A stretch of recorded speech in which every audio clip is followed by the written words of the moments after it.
Welcome to Let's Get Real, the cooking show about finding, preparing, and eating food with me, your host, Erica Wides, on the Heritage Radio Network.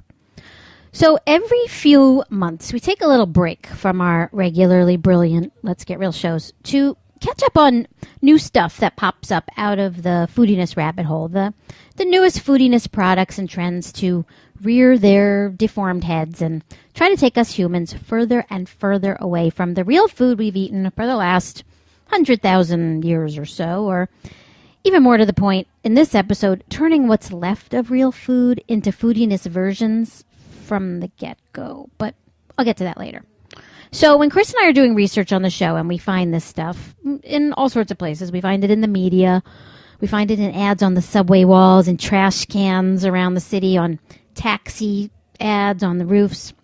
We file it all away, and then every once in a while, we bring you a Trending Now show. So in tonight's episode, we have Trending Now, Cancer Walk, sponsored by Cancer Water, zero-calorie sleep water that probably also causes cancer, and M&M's flavored with real honey from France. Let's start with the Cancer Walks. Now, you probably know what I'm talking about, the organized fundraiser walks for specific diseases or charities. There's usually a lot of them this time of year, designed to get people out moving, to raise research funds, and bring people together to feel good about raising money for diseases like breast cancer or the AIDS walk, and also walks for all kinds of diseases that you've probably never even heard of before. And that's fine. It's okay with me. You know, if it gets people outside and moving and off of their couches, I'm okay with it. And back when I was a more serious runner, I did a lot of those, not walks, they were runs, but I ran for the cure, I ran for God's love we deliver, I ran for colon cancer, I ran for heart disease, I did them all, you know, all the right diseases. If you have a money that you need, if you have a disease that you need money for, chances are there's a bunch of hardcore runners who will get up at 6 o'clock in the morning and run for your disease. Although it seems like these days it's maybe been downgraded to a lot of walking.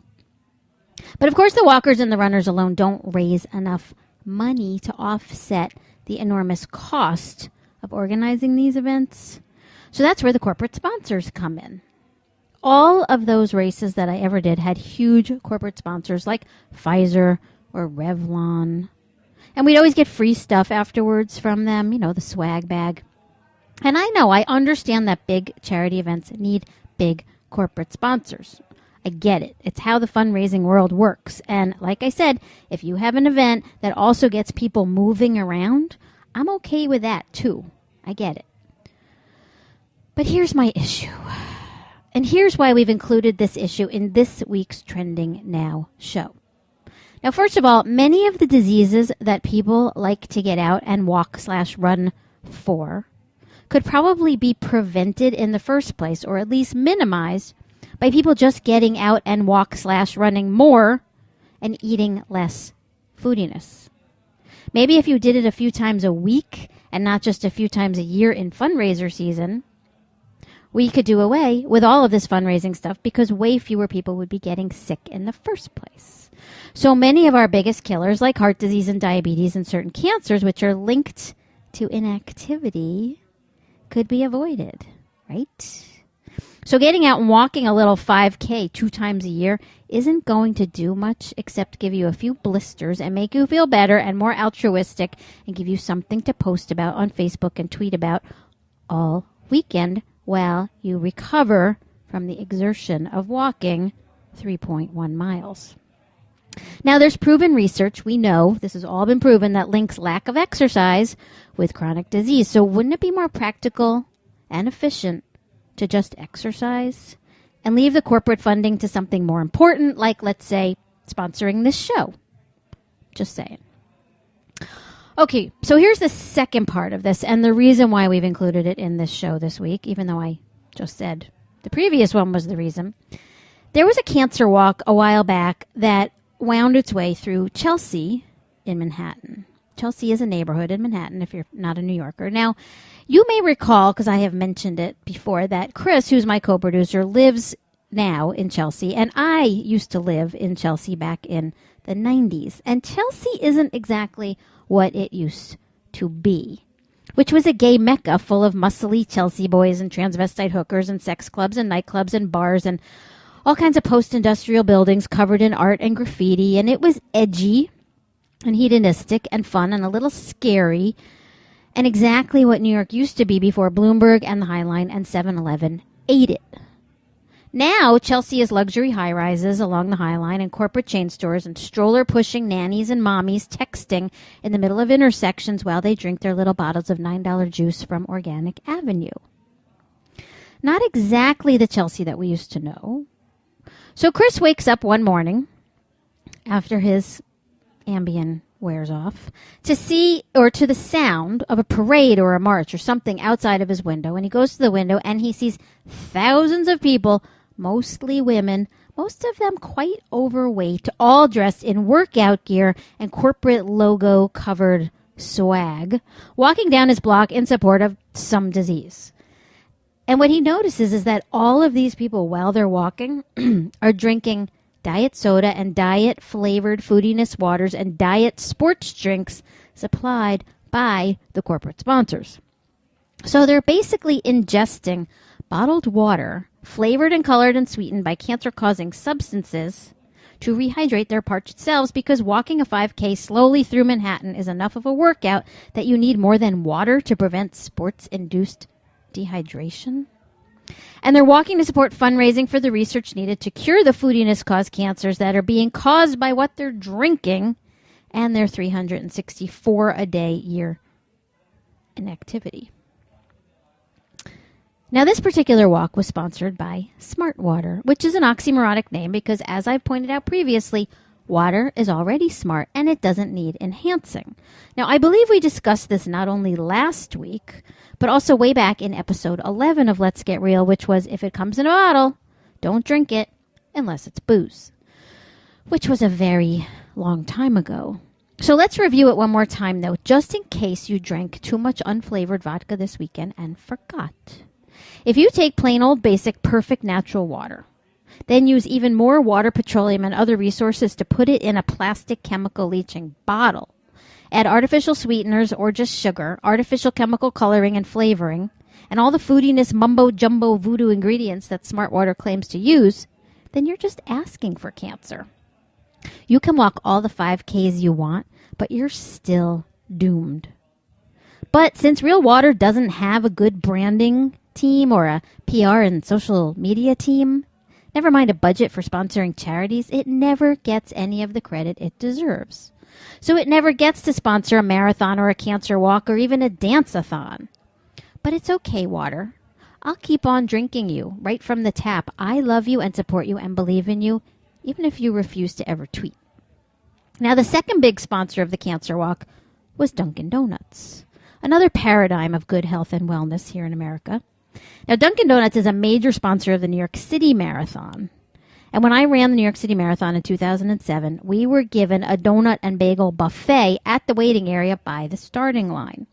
Now, I guess if you're about to run 26.1 miles, it's okay to eat a donut or bagel or two. I mean, we deserve it, right? That's fine. But a 3-mile slow saunter through Midtown Manhattan in a crowd of 10,000 people? Aren't we supposed to be walking in those things for our health? A blob of fried white flour dough and sugar and hydrogenated fats is just the fuel you need to keep you going for 3 miles before you collapse in a diabetic coma and have to be taken away by the EMTs in an extra-wide ambulance reinforced for the 400-pound plus patients that they now have to carry away to the ICU. But Dunkin' Donuts is all about foodiness now. And they have turkey sausage and egg white sandwiches and sugar-free lattes and whole grain bagels. And they're remaking their image to be not just about deep-fried blobs of dough, but all kinds of foodiness breakfast and lunch products, too. But if you remember way back to the episode I did titled Bacon Comes from Pigs, Not Turkey, and also the episode called Cage-Free Schmage-Free, about eating real whole pasture-raised eggs and real bacon, you know that this is just more foodiness shenanigans. So yet again, like with Smart Water, it's a walk to raise money for a foodiness-caused disease sponsored by foodiness. All you need is a drug company, too, to provide the solution to the foodiness. So let me put it to you this way. Cancer Walk, sponsored by Foodiness Products that cause cancer, support cancer. If you want to stop cancer or diabetes or heart disease, just eat real food, drink real water, and exercise. There, I said it. Done. We're going to take a quick break. When we come back, we'll be on to our next Trending Now segment. We will be right back.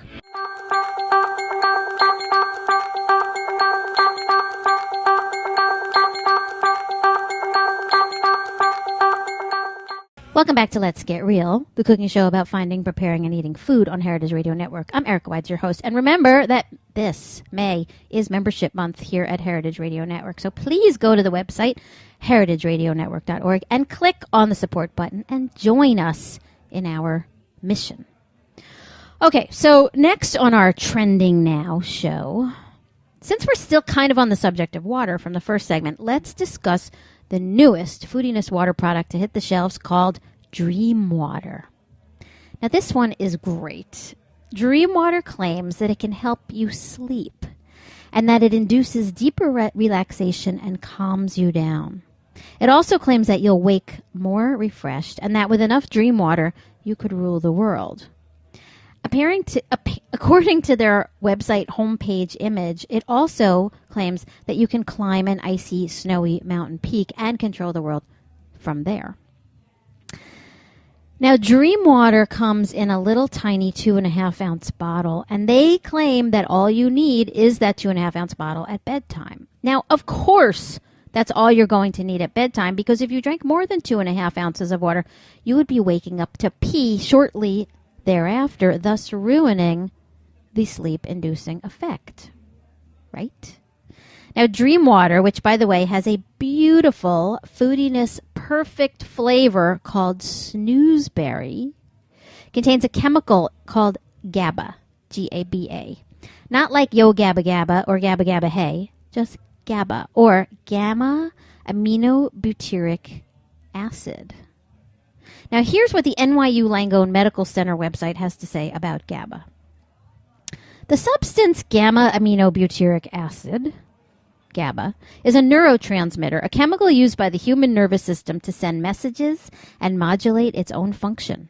GABA acts in an inhibitory manner, tending to cause nerves to calm down. Drugs in the benzodiazepine receptor agonist family, a family that includes true benzodiazepines such as Valium, as well as related drugs such as Ambien or Lunesta, exert their effect by facilitating the ability of GABA to bind receptor sites in the brain. This in turn leads to relaxation, relief from anxiety, induction of sleep, and suppression of seizure activity. Unfortunately, when GABA is taken orally, GABA levels in the brain do not increase, presumably because the substance itself cannot pass the blood-brain barrier and enter the central nervous system. For this reason, oral GABA supplements cannot replicate the effect of tranquilizing drugs, even though they work through a GABA-related mechanism. Now, I have anxiety just from reading that, but let's get to the point. So, you could get a prescription for Ambien or Lunesta or any other big pharma sleep inducer if you wanted to go the pharmaceutical route. Or you could just go out to your local Walmart and get a sixer of Dream Water and pay no copayment. Now, I looked Dream Water up on the Walmart website, and they're selling a value pack of Dream Water in 4 bottles for $9.97. That's the Walmart discount price, of course. Now, there are no Walmarts yet here in New York, thank you, Jesus. So I would have to go to Duane Reade or CVS or Rite Aid, which occupy half of the storefronts in our city anyway, so obviously Jesus already has it out for us. Now, in the Walmart value pack, there are 4 2.5-ounce bottles. So do the math with me here. That's 10 ounces of water for $10. $1 an ounce for water. 0-calorie water. Cheaper than weed, I suppose, but probably not as effective for inducing sleep. So here's a novel idea. Instead of spending $10 on water to help you sleep, how about exercising for 10 minutes a day, or drinking 2 or 3 fewer Diet Cokes or cookie dough caramel frappuccinos during the day. Ditch those, get on the exercise and the water, and trust me, you'll sleep. Just a thought. And you'll be less likely to get cancer since you aren't consuming all those artificial flavors and colors put into plastic bottles with molecules that leak out into your system in the first place. Now, a very long time ago, I did another show. There have been so many, which I can't remember. I can't remember which one it was, and neither could Chris, where I mentioned a product called Neuro Water, which was supposed to improve your memory, and which came in flavors like Neuro Bliss, Neuro Horny, or something like that. I don't think the Neuro Water brand line ever really made it. It seems to have disappeared. And the hilarious thing about it was that Neuro paid for a storefront window display in all the Gristedes supermarkets in New York. There's a Gristedes in Chelsea on 8th Avenue, right around the corner from Chris's apartment. And we watched that display. Now, that display is in a Gristedes next to Forager's Market, which I've talked about, which is across from Subway and Organic Avenue and 8th Avenue's largest nail salon, which opened where Big Cup coffee shop used to be, independently owned coffee shop, on the same avenue with about 10 new drugstores in a 10-block radius. Anyway, they put up this display of Neuros, and we watched over the course of a few weeks as they all started falling down like bowling pins in the window. And nobody in the store either cared or knew about it, and they just lay there sort of haplessly and pathetically until eventually they just cleared the whole thing away and the whole thing was out of sight.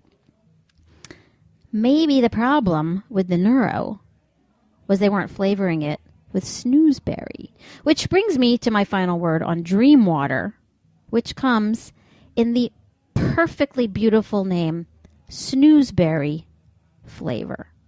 I love that name, snoozeberry. Apparently, when you crossbreed blueberries and pomegranates, you get snoozeberries, or at least that's what I inferred from the picture on the front of the bottle. Now, I've never seen a snoozeberry growing in the wild. Blueberries, blackberries, wineberries, crunchberries, dingleberries. Yeah. Snoozeberries? No. It must be a new patented hybrid developed by Monsanto or somebody like that. They'll be selling the seed shortly to farmers in Bangladesh. So get ready for the newest superfruit to hit stores this summer.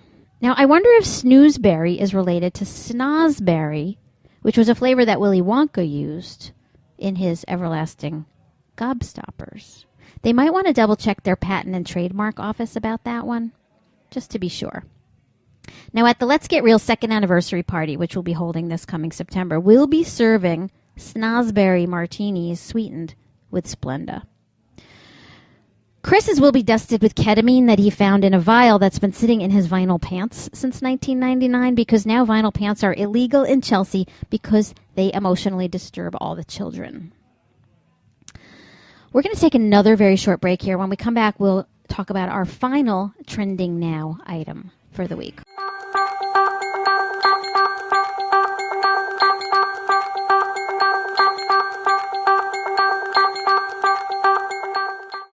Welcome back to Let's Get Real, the cooking show about finding, preparing, and eating food on Heritage Radio Network. I'm Erica White, your host. Remember, if you're a fan of Let's Get Real, you can follow me on Twitter at Let's Get Real Show. You can also find the show on Facebook. You can also visit my website, letsgetrealshow.com.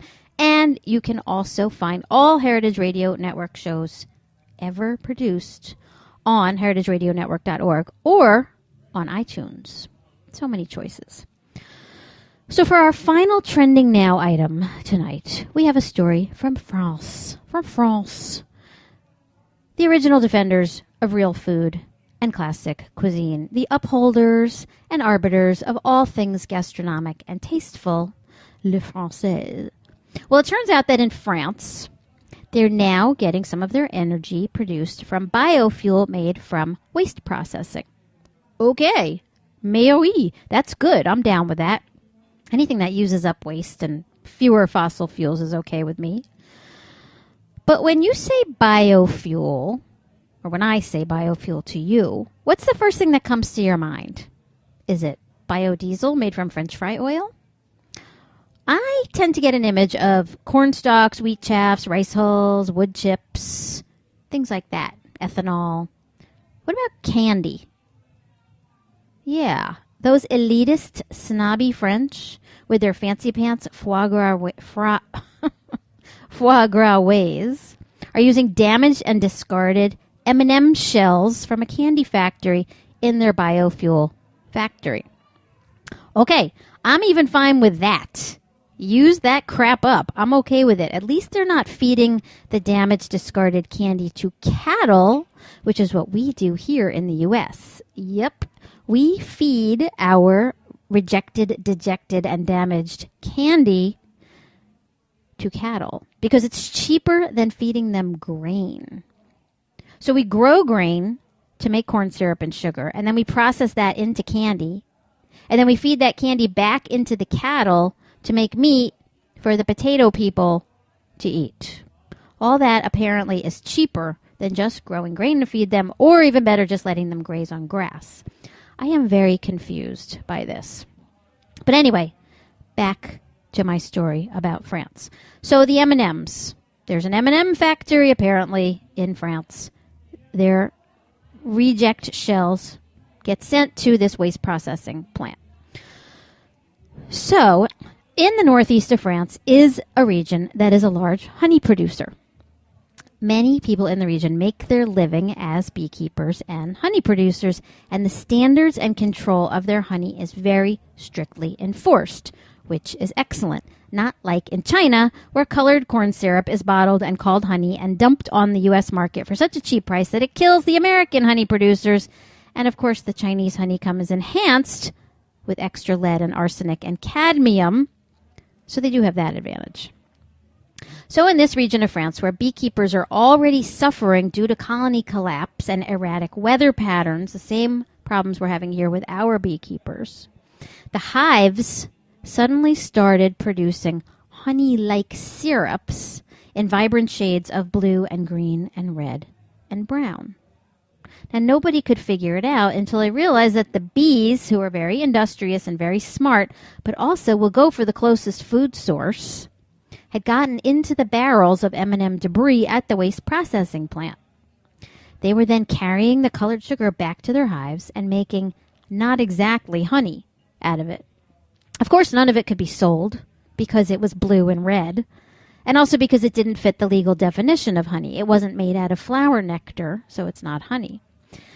Now, here in the U.S., I'm sure there would probably be a market for it simply because it was M&M colored and flavored, and I bet M&M Mars is right now getting their R&D scientists on it, trying to think of a way to make M&M flavored honey flavored M&Ms.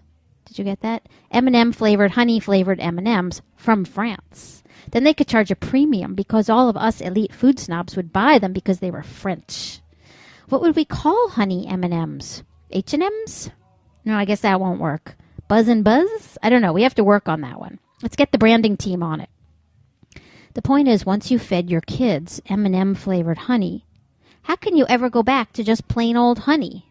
I mean, when's the last time you saw a kid eating just plain old yogurt? Now, this same thing happened in Brooklyn a couple of years ago when some bees got into a maraschino cherry factory in Red Hook and produced red honey. Somehow this is worse, though, because at least the maraschino cherries once started out as real food. So this is seriously the foodiness rabbit hole inverting itself, coming up and out from under the ground and consuming all of us here at the surface. It's beyond a new realm of foodiness. It's inverted world foodiness. Like a foodiness black hole where even real food can't escape. It's M&M's foodiness taking over the natural world, like Agent Smith in The Matrix, turning everyone into copies of himself. So let's get real about all of this. I know I'm going to sound elitist, but here we go. Just exercise, eat real food, and drink filtered water out of the tap, and you'll sleep more and be less likely to get cancer. That's my health advice for the week. And you won't have to wake up on a Sunday morning at 6 a.m. to run for somebody else's colon. Now, as for honey, I'm having to retract my Let's Get Real party line, which is that you don't have to grow vegetables or raise bees to have a real food lifestyle, because now it looks like you are going to have to raise your own bees. But think of the Facebook and Instagram possibilities that will afford you.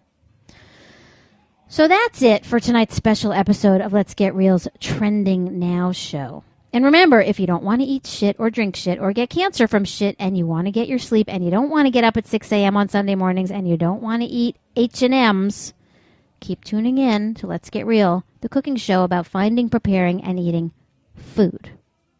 Thanks to Joe in the control room and Chris Snutter, my co-producer, and we will see you next week.